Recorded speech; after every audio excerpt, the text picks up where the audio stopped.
Hello folks, Alex here. This is Alex Unabridged, and this is the Bookish A to Z Hot or Not tag.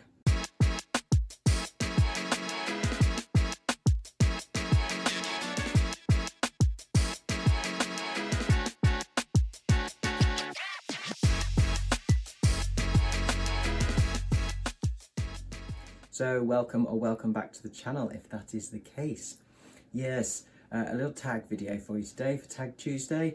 A little bonus video from me. I've got a window in the schedule where I'm having a break from work for a minute. So I thought I would do this as I got tagged. In fact, I got tagged twice in this, which is lovely. I got tagged by both Michael Romeo Talks Books and Cliff's Dark Gems.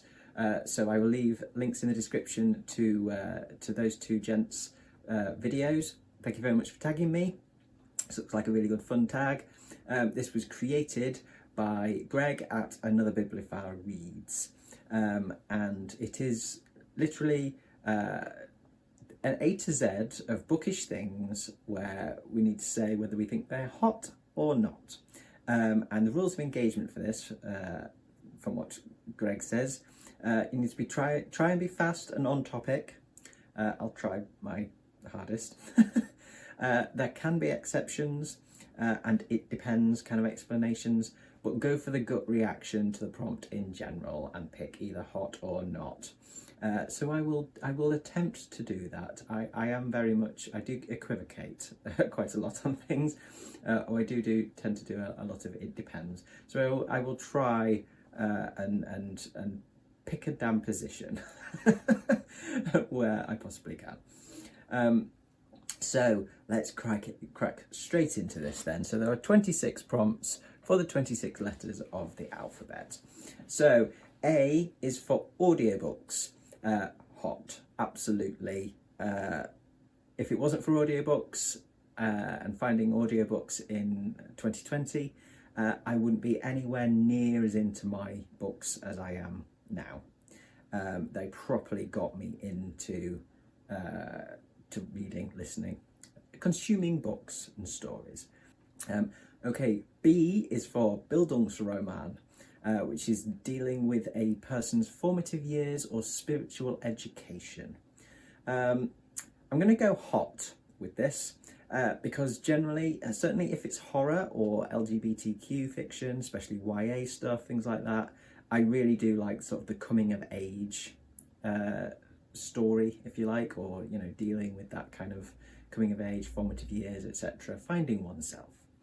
The spiritual education stuff, not so bothered about, but generally I would say, certainly with the, you know, coming of age stuff, hot.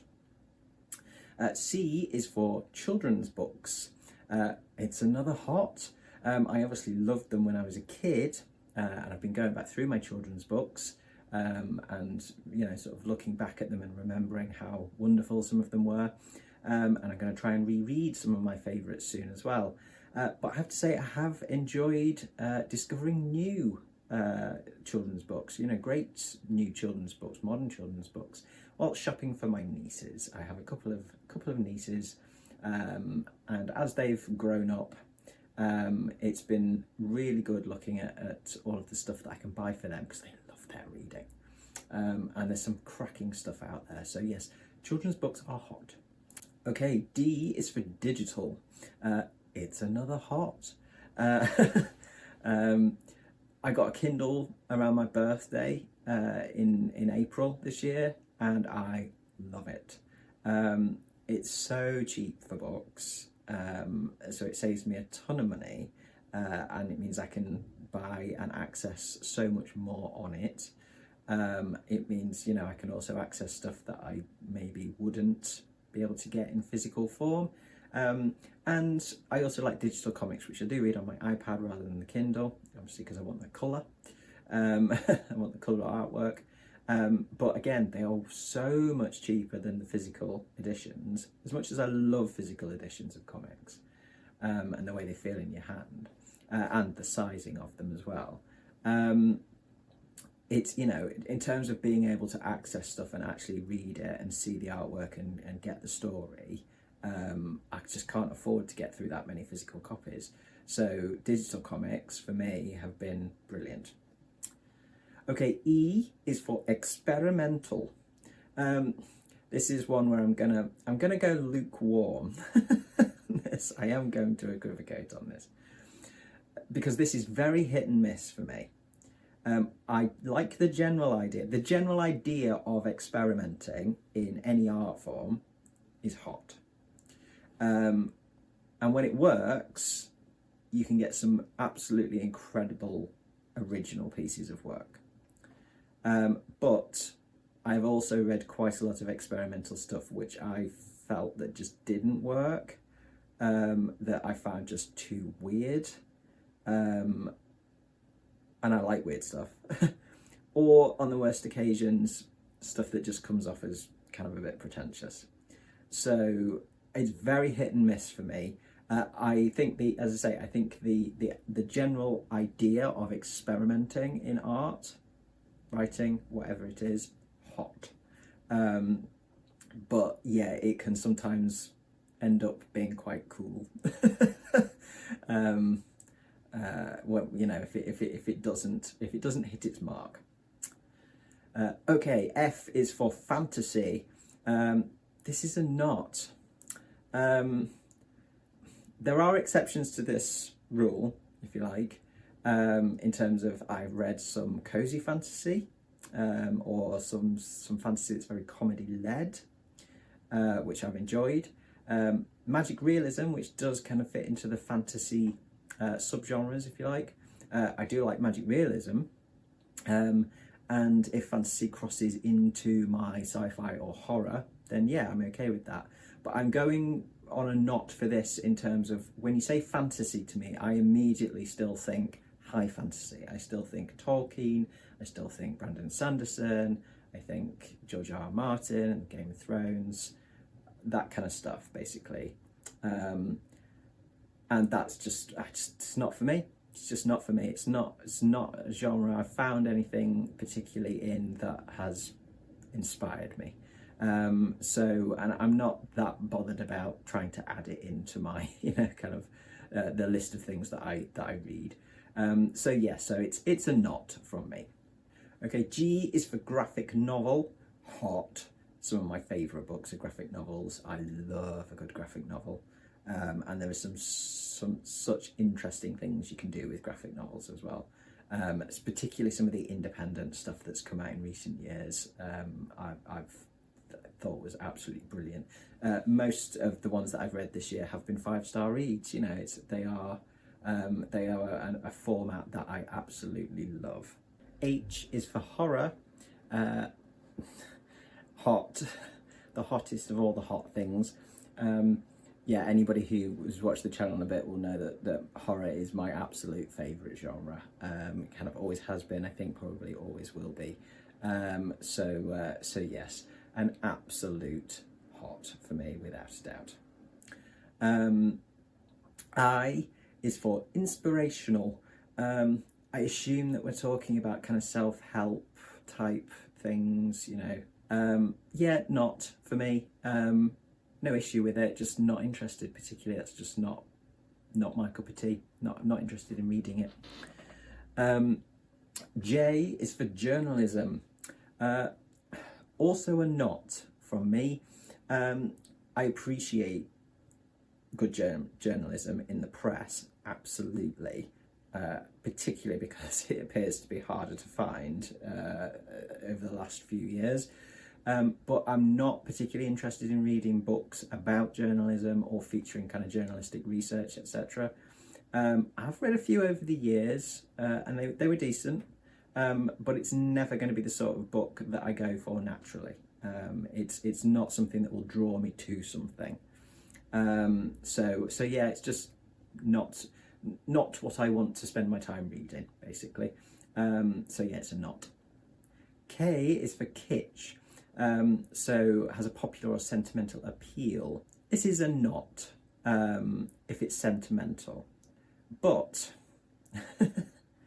my understanding of kitsch comes more from the art, and in terms of art, it's stuff that's often considered to be in poor taste because it's like excessively loud or it's overly sentimental.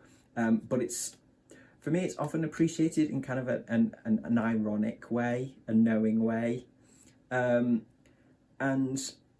to me, in terms of that definition from sort of what I know of art, kitsch art, if you apply that to literature, I think you get trash. I think you get trashy literature in some element, in some instances of that. And if you're applying it to trash, and certainly appreciating it ironically with some stuff, in that case it's hot.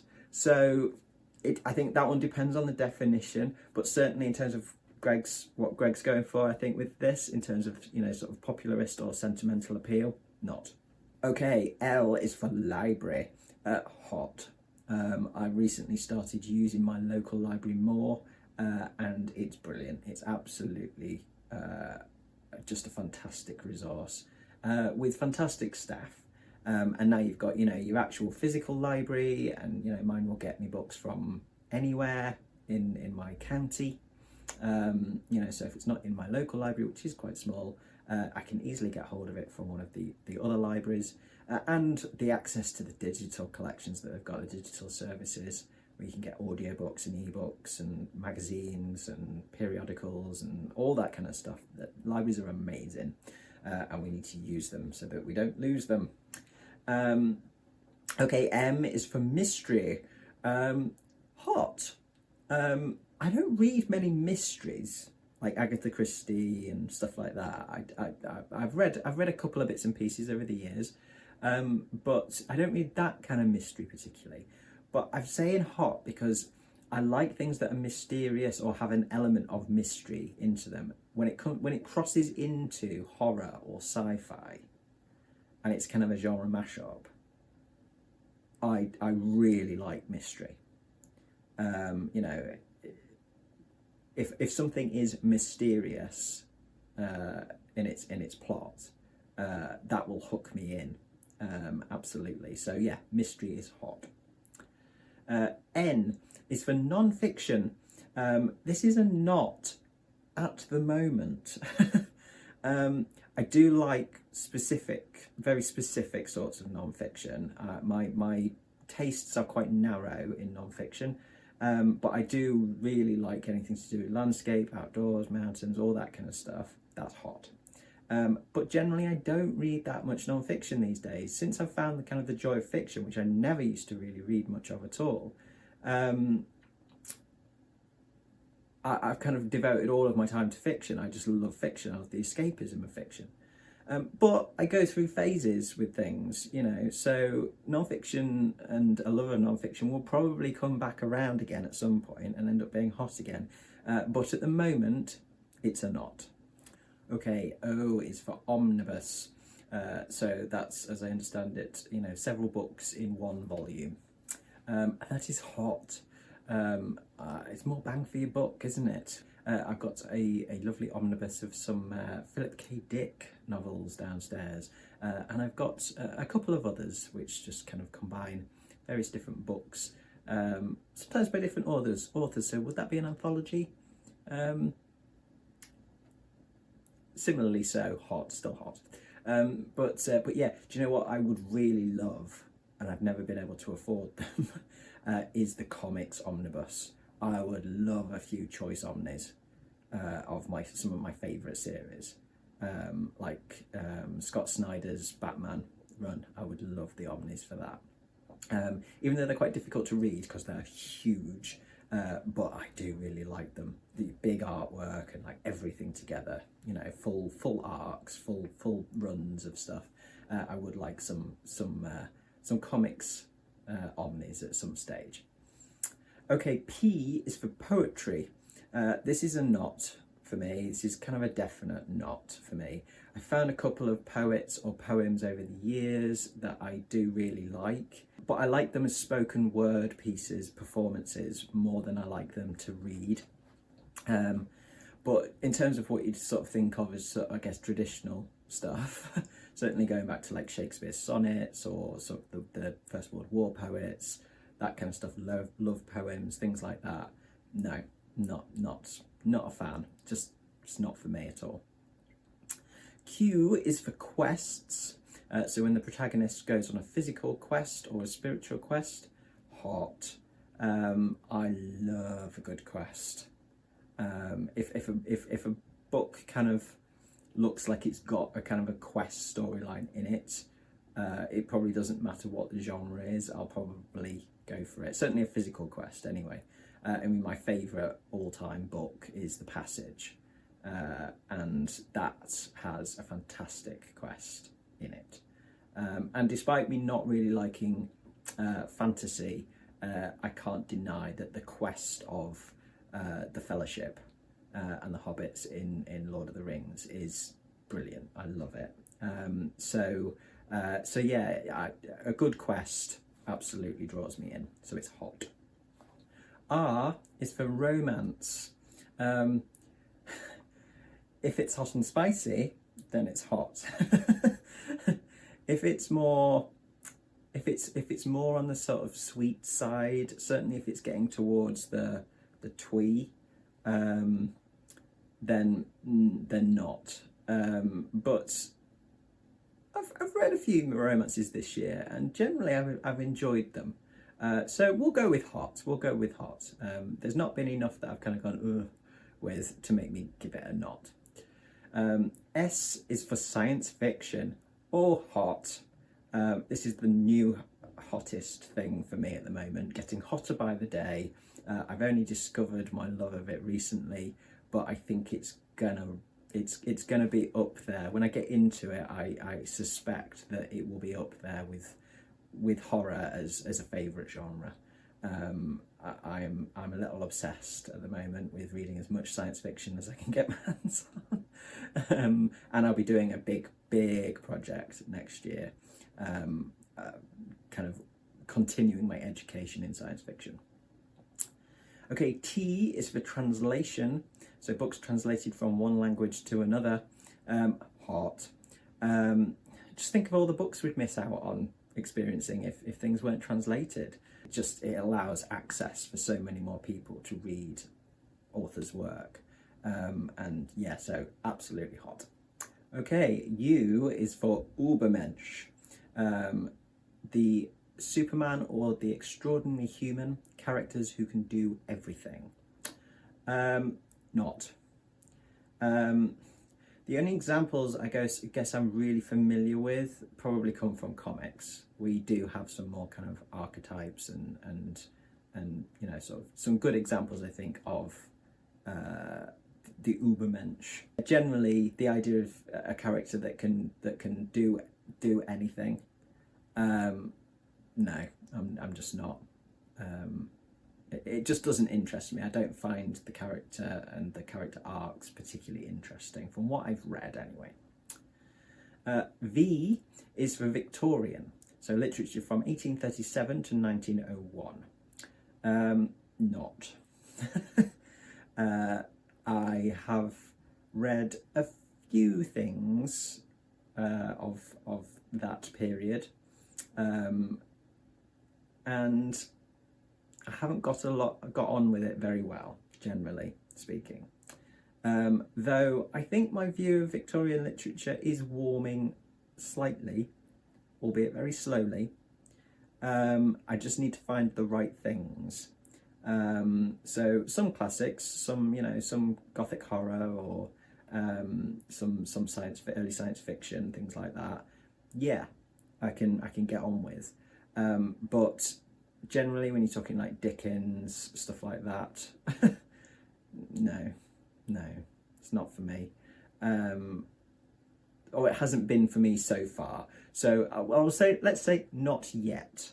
I do live in hope that I will be able to get into it a bit more, because they are, classics, and there must be classics for a reason. But yeah, thus far, I've not had much luck with my experiences with Victorian literature. Okay, W is for Western. That's a not from me. I'm really just not interested at all. There is absolutely no draw to it for me, which is a little odd to me, because I'm actually interested in the history of kind of the Wild West period, if you like, in the States. And I've enjoyed media with elements of westerns in them. You know, books and TV and film and stuff like that, where there's kind of a western aesthetic, if it's, you know, going into sci-fi or something like that. But I don't have any interest in reading what I think of as a western. It just doesn't grab me at all. Okay, X is for X-rated. Hot. I assume we're talking like erotica, that kind of thing here. Hot. Not just because it's, you know, saucy, and I enjoy a bit of sauce, but it's actually more, I would say, because it's important. Certainly was to me anyway. You know, I think when I was, you know, sort of in my late teens, certainly, and early 20s, you know, when you're different, when your sexuality's not the predominant one, you know, and gender-wise as well, reading stuff which is celebratory of different sexualities, different bodies, you know, different ways of being, and different ways of connecting with others. You know, a celebration of all that is really important for, you know, certainly was for me, in terms of feeling that I wasn't alone, that what I was feeling wasn't wrong, that it was something that should be celebrated. And so in that respect, yeah, absolutely, it's hot. Okay, Y is for young adult. This is hot. To be honest, a year ago, I probably would have said not, because I think I had kind of a preconception in my mind that it wasn't for me. You know, it was kind of books for older kids, essentially, and then it would be lightweight. And I've read a few young adult books. In fact, I've read quite a few LGBTQ young adult books, and I've been really impressed with what I've read, actually, on the whole, and that, again, really important, and it is a great way to kind of bridge that gap between children's literature and adult literature, and, you know, just putting stuff out there that young people can identify with. Okay, last one then, Z, and that is for zeitgeist, spirit or mood of the times. This is a not for me, certainly in terms of books that kind of sort of set out to do that, in terms of capture that spirit or mood of the times. No, it's just not, again, it's not something that interests me.